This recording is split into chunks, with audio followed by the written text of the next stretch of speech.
Well, hi everyone, I'm Chris Evans, club professional at Tandridge Golf Club, and welcome to the Chris Evans Golf School.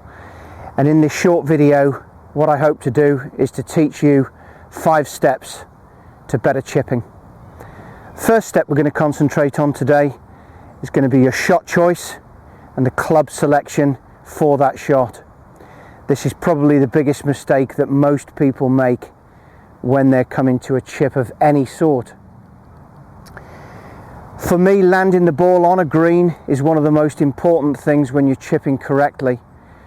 Knowing how the ball is going to react is so important for your final result.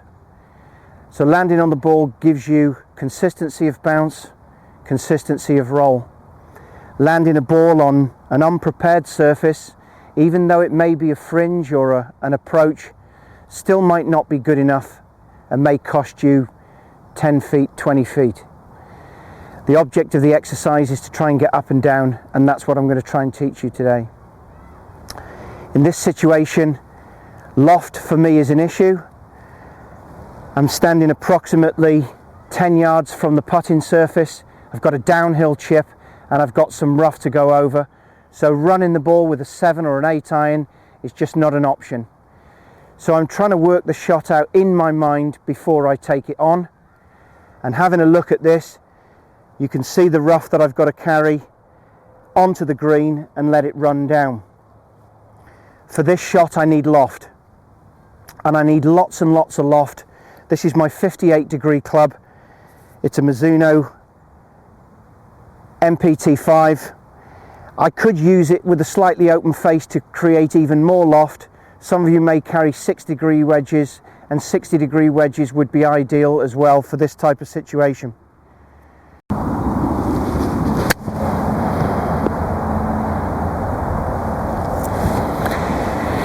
So you can see for that shot there, I've played the chip shot, ball's gone up in the air, landed on the green and run down towards the hole. Very, very important. The 2 shots that I've hit there so far have both reacted in exactly the same way.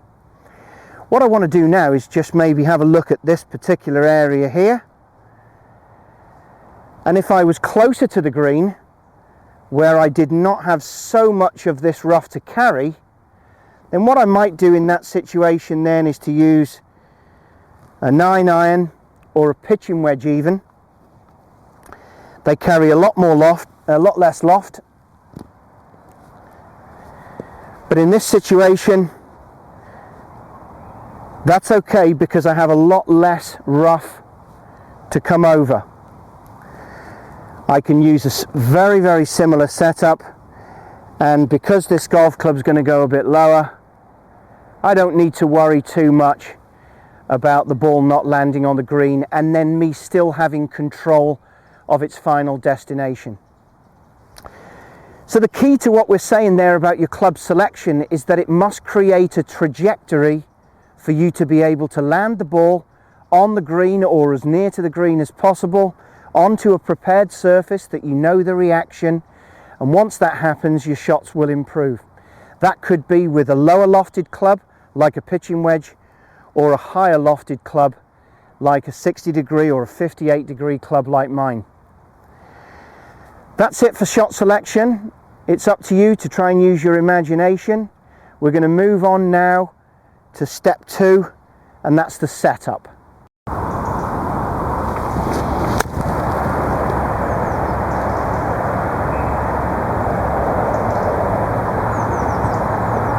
Bang, in the middle. Okay, we're going to go on to setup now. Very, very important part of creating the right strike. Duffing chips, thinning chips, such a bad result for when you're out on the golf course. You're chipping again, you know, your head's scrambled. So this is so important to get this right. In this situation we've got a bit of a compromise because I am trying to get the ball up in the air. So what I don't want to do is to put the ball too far back in my stance. Certainly what we know is that the further back in the stance that we can put the ball, the more that we can angle the golf club to create a good contact angle at impact. Now this is all very well and good if you're trying to hit the ball fairly low. But in this situation, if I were to create a trajectory with a ball flight from this type of setup, inevitably the ball would go off at too low a trajectory, land on the green and run over the back, and I'm chipping all over again, or I'm a long way from the hole. So that's no good.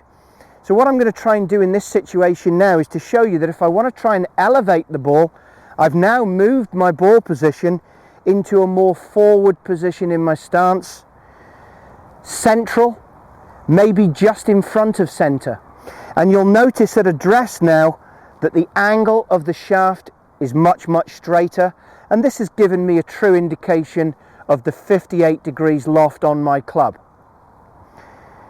The further back I put the ball and retain the same handle position, you can see that the loft is de-lofted. The further forward I put the ball, retain the same position, you can see that I've now increased the loft. So for this particular shot, where I really do need to see a medium trajectory, quite a high ball, I'm going to place the ball in the center of my stance.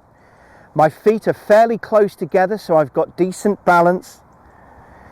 The handle, as you can see, is fairly straight, and my weight is predominantly, possibly 60–70% of my weight is on my left foot.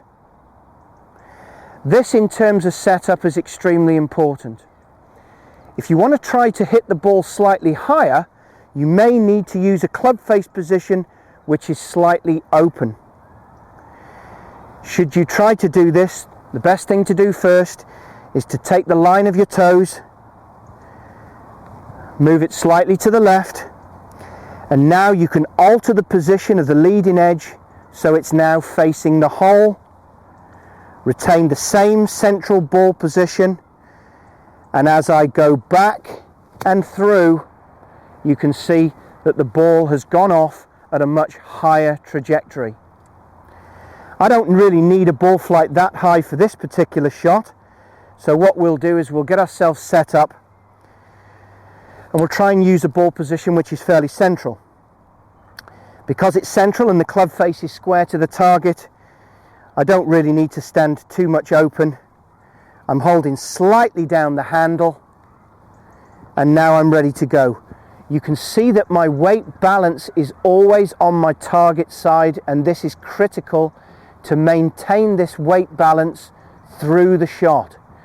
What we don't want to be doing is transferring the weight backwards to try to lift the ball up in the air. This creates a lot of shots where you'll hit the ground behind or thin the ball. And the more you can maintain your weight balance into your left side, the more ability that you'll have to hit through the ball successfully and strike the back of the ball first. I hope that's okay. Now on to point 3. Okay, on to point 3.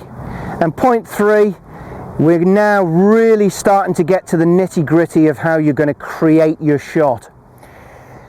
Chipping is something that can be so straightforward if we relate it to being a smaller version of your general swing.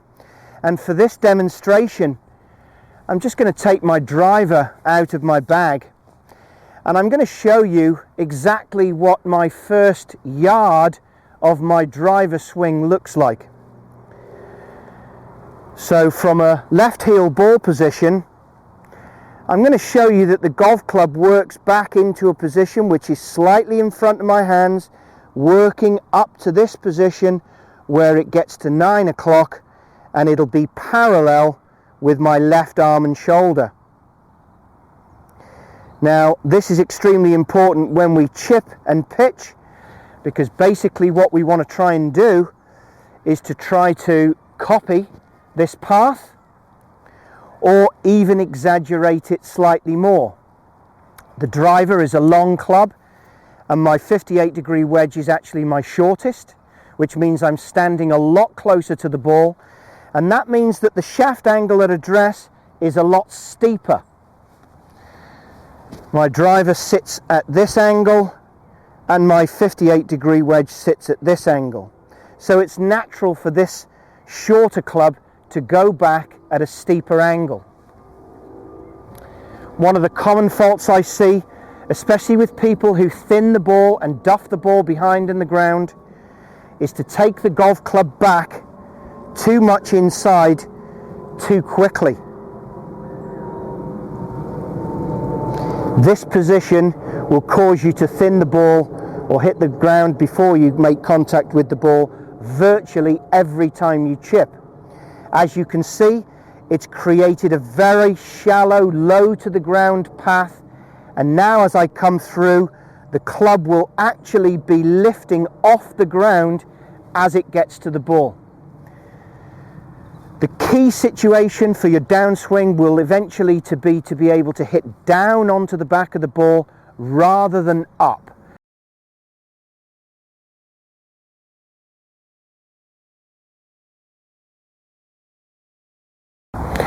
Remember that in point 1 we talked about your club choice, and you've already made the decision to use a golf club with loft.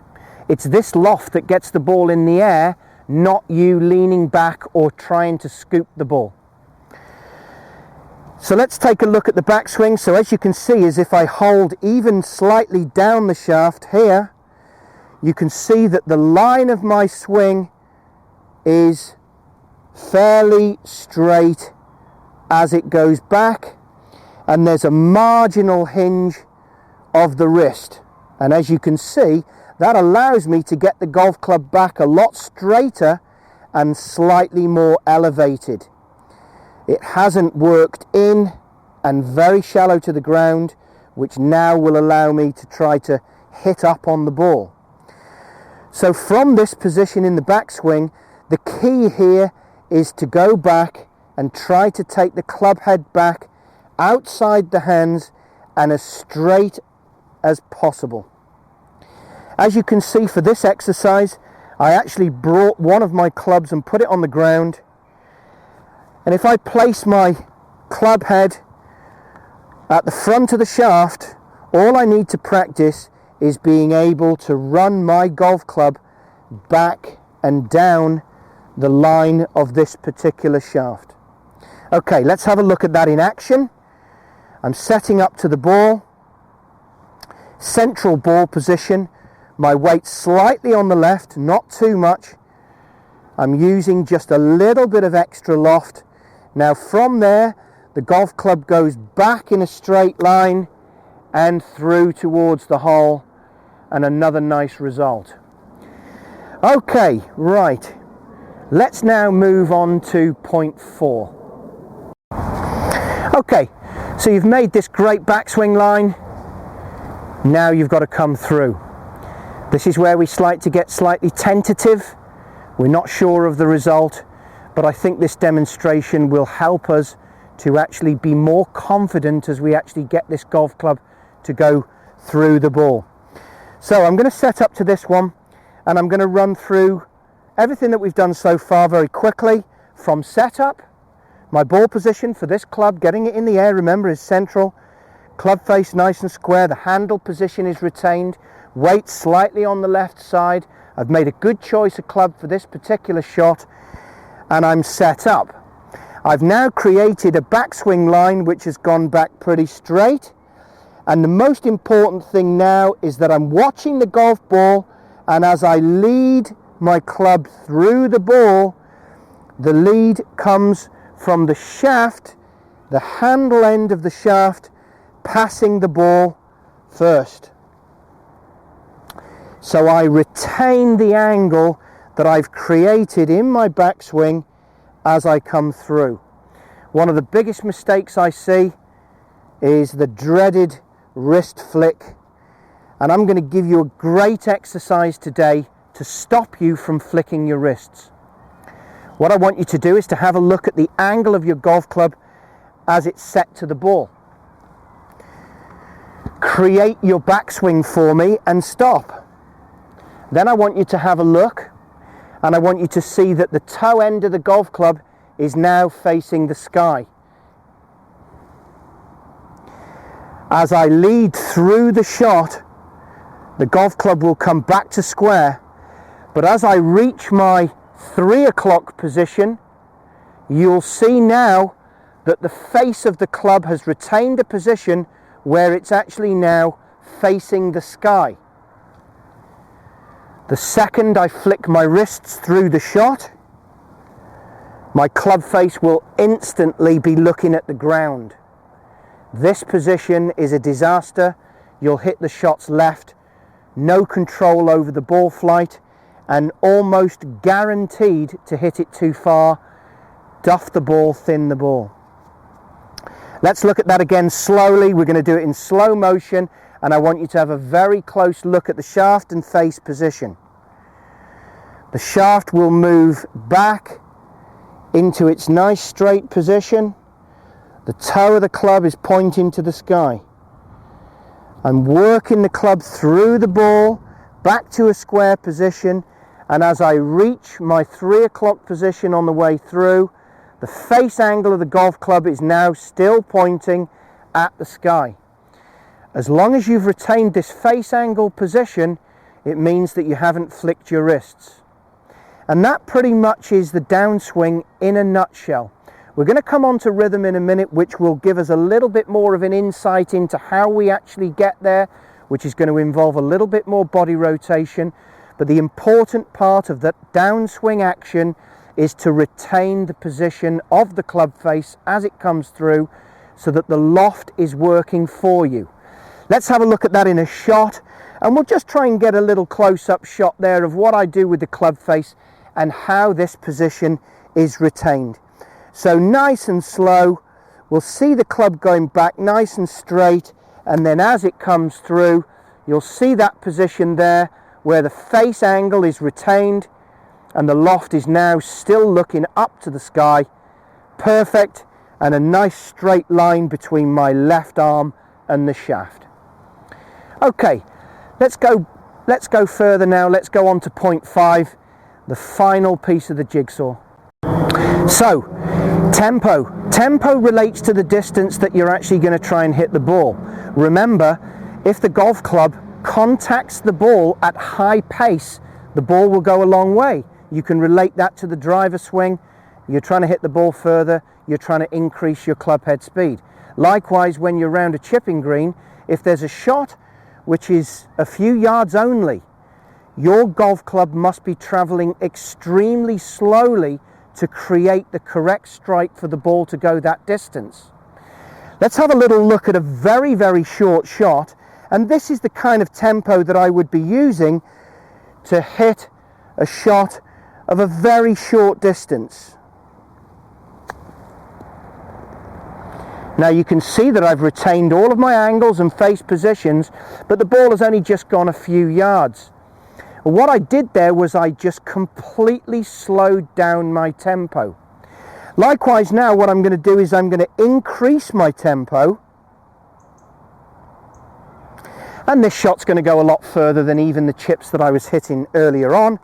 Same ball position, good setup, eyes fixed on the back of the ball, the golf club's gone back nice and straight, and now I've come through, I've retained my angles again, but as you can see, from a higher tempo, the club has travelled back slightly further and slightly further through, but even on both sides. Again, what I've done there is I've made sure that the tempo has been a little bit faster, and that's allowed me to hit that ball just that little bit further. For the shot that I'm hitting here, which is the one that I'm trying to get close to this flag, it's important to understand now that that's a medium tempo shot. I don't really need to land the ball very far, and I'm trying to use the softest, most together rhythm that I possibly can. So this is where the rhythm aspect gets the golf club back to the ball in the correct position. And rhythm in this movement is created by my rotation. I'm set up to the ball. I've created my good setup, which I'm now confident and happy with. And as I move the golf club away, it's my body that rotates the club back into position. And as I come through, it's my body that rotates the golf club back and through the shot, allowing me to create that follow through. If your body stops, you're in trouble, because if your body stops, the golf club is sure to carry on and then the club face will close, and at your 3 o'clock position on the way through, the shaft is in the wrong place with the club face pointing down at the ground, and this is what we want to try and avoid. So it's important that my rotation from my belt buckle to my sternum continues. If I don't continue this rotation, the golf club will have to come back to the ball by way of using the hands and wrists. This will create very, very inconsistent strikes. Let's have a look at that now in a shot. And I've taken my setup. And let's have a look and see how the golf club and the rotation work together. Look how I've rotated through the ball, and now I've held myself in that follow-through position. The rotation has come from my entire torso, and during that downswing my rotation hasn't stopped. One thing you may be tempted to do when this is actually going on is to actually take your eyes off the back of the ball because you're concentrating on your rotation so much. Key to this is to make sure that your eyes are fixed on the back of the golf ball as you rotate through. Rhythm wise, you can see that the golf club and my body are traveling together at the same speed all the time. Elbows and hips together, eyes fixed, back, through, eyes fixed on the back of the ball, club face position retained. Well, that's it for point 5, but I can tell you now that it's probably one of the most important things that you'll ever get right in the chipping. I hope you've enjoyed today's video. If you did, please subscribe to our channel. If you'd like to leave us a comment or a question, then please do. We can always get back to you with some answers and try and help you improve your game. Remember, if you can improve this chipping department, you really will lower your scores, which is so incredibly important. You can follow us on Twitter or Facebook, and I really hope you've enjoyed today's session. Take a look at our other videos, and I'm sure we'll see you all soon.